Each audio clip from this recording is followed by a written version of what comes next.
An equilateral triangle of side 12 centimeter is inscribed in a circle. What is the area of the circle? ഇപ്പോൾ ചോദ്യത്തിൽ പറഞ്ഞിരിക്കുന്നത് ഒരു equilateral triangle എന്ന് പറയുന്നത് എല്ലാ സൈഡ്സും ഈക്വൽ ആയിരിക്കും.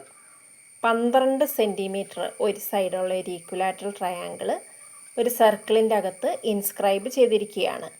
അങ്ങനെയാണ് ആ സർക്കിളിൻ്റെ ഏരിയ എന്താണെന്നാണ് ചോദിച്ചിരിക്കുന്നത്. അപ്പോൾ ഏരിയ ഓഫ് ദ സർക്കിളിൻ്റെ ഇക്വേഷൻ എന്നാ?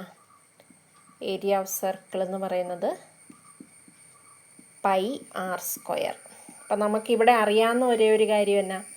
Side of equilateral triangle. അപ്പം ഈക്വലാറ്ററൽ ട്രയാങ്കിളിൻ്റെ സൈഡിനെ നമുക്ക് എ എന്ന് വിളിക്കാം. എ എന്ന് പറയുന്നത് 12 സെൻറ്റിമീറ്ററാണ്. അങ്ങനെയാണെങ്കിൽ നമുക്ക് സർക്കിളിൻ്റെ റേഡിയസ് കാണാമല്ലോ. റേഡിയസ് കാണാനൊരു ഇക്വേഷൻ ഉണ്ടല്ലോ.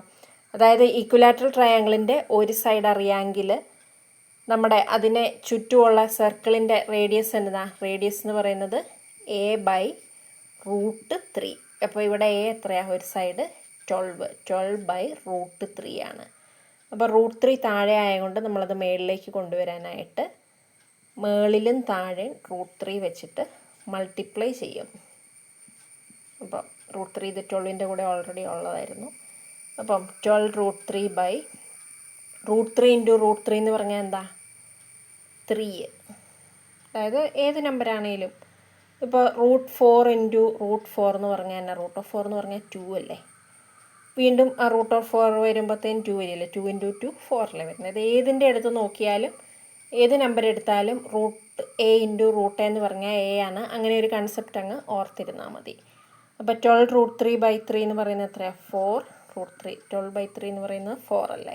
അപ്പം നമുക്ക് റേഡിയസ് കിട്ടി 4√3. അങ്ങനെയാണ് ഇവിടെ സബ്സ്റ്റിറ്റ്യൂട്ട് ചെയ്യാമല്ലോ. പൈ എന്ന് തന്നെ കൊടുക്കാം. നമുക്ക് വാല്യൂസ് തൽക്കാലം കൊടുക്കണ്ട. ഇതിൻ്റെ ആൻസറിൽ പൈ ആയിട്ട് തന്നെയാണ് കൊടുത്തിരിക്കുന്നത്. അപ്പോൾ 22/7 3.14 ഒക്കെയാണ് പൈയുടെ വാല്യൂസ് വരുന്നത്. ഇപ്പോൾ റേഡിയസ് സ്ക്വയർ ഇപ്പോൾ 4√3 ഇൻറ്റു 4√3 പൈ ഇൻറ്റു 4 ഇൻറ്റു 4 എത്രയാണ്? 16. √3 ഇൻറ്റു √3 എന്ന് പറയുന്നത് 3 അല്ലേ? ഇപ്പോൾ എത്ര വരും? 60 ഇൻറ്റു 3 48 പൈന്ന് നമുക്ക് ആൻസർ കിട്ടും. അപ്പോൾ നമുക്ക് ഒരു സൈഡ് ഈക്വലാറ്ററൽ ട്രയാങ്കിളിൻ്റെ അറിയാമെങ്കിൽ റേഡിയസ് കാണാനുള്ള ഇക്വേഷൻ എന്ന് പറയുന്നത് സൈഡ്/√3 ചെയ്താൽ മതി. അപ്പോൾ അങ്ങനെയാകുമ്പോൾ സർക്കിളിൻ്റെ ഇക്വേഷൻ എന്ന് പറയുന്നത് പൈ ആർ സ്ക്വയർ അല്ലേ? അപ്പോൾ റേഡിയസ് അതിൽ സബ്സ്റ്റിറ്റ്യൂട്ട് ചെയ്ത് ഏരിയ ഓഫ് സർക്കിൾ നമുക്ക് കണ്ടുപിടിക്കാം ഈക്വലാറ്ററൽ ട്രയാങ്കിളിൻ്റെ ഒരു സൈഡ് അറിയാമെങ്കിൽ. അപ്പോൾ ആൻസർ 48 പൈ.